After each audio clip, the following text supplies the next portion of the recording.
Everyone, this is आकाश। मैं आज आपको दिखाऊंगा अपनी एक्साइज इंस्पेक्टर की सैलरी, जो कि लेटेस्ट अप्रैल मंथ की मेरी आई है, जिसमें डीए 4% बढ़ चुका है। चलो अभी करते हैं स्टार्ट। ये सैलरी जो है मुझे चंडीगढ़ से दी जा रही है, क्योंकि मैं चंडीगढ़ जोन में हूँ, इसीलिए चंडीगढ़ से सैलरी दी जा रही है। जहाँ भी जो जिसका पीए ऑफिस होता है, पे अकाउंट ऑफिस, वहीं से सैलरी विड्रॉ होती है। नीचे मेरा नाम है जैसा कि आकाश, एंड फिर है designation inspector GST and central excise, and उसके नीचे है पेमेंट फॉर पीरियड 1 अप्रैल से 30 अप्रैल तक का। पेमेंट जैसा कि इंस्पेक्टर का बनता है लेवल 7 होता है, जिसका बेसिक 44,900 होता है। उसके बाद प्रान नंबर, एंड इधर देखते हैं basic and bank account number. ये होती हैं बेसिक डिटेल्स जो सैलरी स्लिप के ऊपर होती हैं।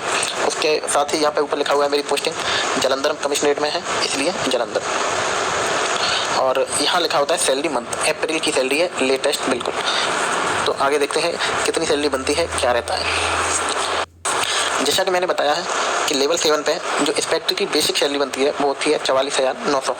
सारी कैलकुलेशन, सारी परसेंटेज 44,900 पे ही निकाली जाती हैं, जैसे कि टीए, डीए एंड टीपीटीए। इसके साथ होता है डीए, जो कि फिलहाल है 42%, जो लेटेस्ट 4% बढ़ के 42 हुआ है, जो 44,900 का 42% 18,858 बनता है। इसके बाद आता है एचआरए, क्योंकि मैं बाई सिटी में हूँ, इसलिए एचआरए मुझे 18% मिलता है। एंड जो एक्स सिटी में अब आता है टीपीटी अलाउंस, यानी ट्रैवलिंग अलाउंस, जो कि हर सिटी का फिक्स होता है। एक होती है lower travelling allowance city and एक होती है हायर ट्रैवलिंग अलाउंस सिटी। तो जिस सिटी में मैं हूँ वो लोअर ट्रैवलिंग अलाउंस सिटी है, जिसमें 1800 प्लस जीएसटी ट्रैवलिंग अलाउंस मिलता है। साथ ही हायर सिटीज़ के अंदर 3600 प्लस जीएसटी ट्रैवलिंग अलाउंस मिलता है। इसके बाद जो ग्रॉस सैलरी मेरी बनती है वो बनती है 74,396 रुपये, जो कि ऑलमोस्ट 675,000 रुपये सैलरी है। एंड ये जो सैलरी है, जैसे ही आप ज्वाइन करोगे इंस्पेक्टर पोस्ट में, तुरंत आपको मिलना स्टार्ट होगी। इसके बाद कुछ डिडक्शन भी होते हैं, क्योंकि ये ग्रॉस सैलरी है। चलिए आइए देखते हैं एक गवर्नमेंट एम्प्लॉय की सैलरी में से क्या क्या डिडक्ट होता है। सबसे पहले तो होता है एक ग्रुप इंश्योरेंस स्कीम है 60 रुपये की, जो सारे एम्प्लॉय की सैलरी से डिडक्ट होता है 60 रुपये।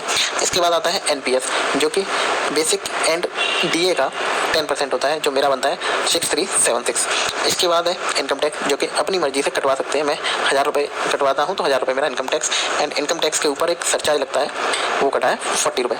इसके अलावा सीजीएचएस भी लोगों को कटता है, जहाँ सीजीएचएस कार्ड फैसिलिटी अवेलेबल होती है, क्योंकि मेरे यहाँ नहीं है इसलिए, और ना मैंने कार्ड ले रखा है, इसलिए मेरा सीजीएचएस नहीं कटता है। इस तरह से जो basic salary and DA, HRA, TPT जोड़ के ग्रॉस सैलरी बनती है 74,396 रुपये। उसमें से टोटल गवर्नमेंट रिकवरीज घटा के जो कि है 7476 रुपये। इसलिए नेट सैलरी एक्साइज इंस्पेक्टर की ज्वाइन करते ही बनती है 66,920 रुपये, जिसके अंदर 1,000 इनकम टैक्स कटा हुआ है। अगर वो हटा दिया जाए तो नेट सैलरी बनती है अराउंड 68,000 रुपये, 68,000, जो कि है बाई सिटी में। अगर इसी सैलरी को एक्स सिटी में कैलकुलेट करने जाते हैं तो 6,000 रुपये सैलरी बढ़ती है, यानी एक्स सिटी में 74,000 एक्साइज इंस्पेक्टर या कोई भी ग्रुप कोई भी लेवल 7 पे ज्वाइन करने वाला बंदा विड्रॉ करता है। तो काफ़ी हैंडसम सैलरी है। एंड इसके बाद ये फेज होता है जहाँ पे आपका कोई लोन अमाउंट है या कुछ और वो रिकवरीज हैं जो आपने लगवा रखी हैं, वो करती हैं। तो ऐसे बनती है एक सैलरी स्लिप, जो कि जिसमें सारे फैक्टर्स इंक्लूड होते हैं, basic, TA, DA and government recoveries. उसके बाद बनता है नेट पे।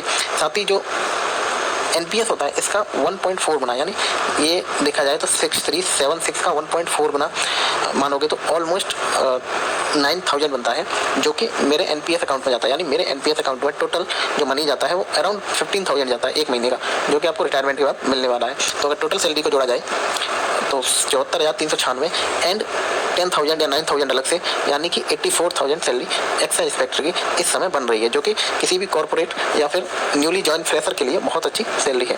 Thank you for watching video, keep like and subscribe.